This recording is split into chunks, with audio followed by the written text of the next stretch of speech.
இந்த 8வது மாதத்திலே உன் தேவனாகிய கர்த்தர் உன்னோடு வருகிறார். அவர் உங்களை கைவிட மாட்டார், விலக மாட்டார். எப்படி இஸ்ரவேல் மக்களிலே பகலிலே மேகஸ்தம்பம் இரவில் அக்கினி ஸ்தம்பமும் இருந்தது, விலகவே இல்லை. சிலர் விலகி போனா, ஆனா இருந்தவர்களோடு அவர் இருந்தார். அவர் விலகலிய. அருமையானவர்களே, உங்களோடு வருகிறவர் சொல்லுகிறார், நீ பலங்கொண்டு திடமனதாயிரு. திடமன வேணும், மனபலன் வேணும், சோர்வடைய கூடாது. நீ பயப்படவும் கலங்கவும் வேண்டாம். அவர் உன்னோடு வருகிறார்.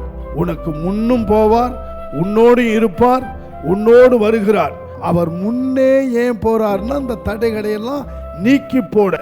கர்த்தரை முன்னே விட்டுட்டீங்கன்னா உங்க வாழ்க்கையில ஒரு தடையுமே இருக்காது, தடுக்க முடியாது. கடந்த மாதத்திலே நடக்காத காரியங்கள், நன்மைகள், ஆசீர்வாதமான காரியங்களை இந்த மாதத்திலே உங்களுக்கு செய்ய வல்லமையுள்ளவராய் உங்களுக்கு முன்னே செல்லுகிறார்.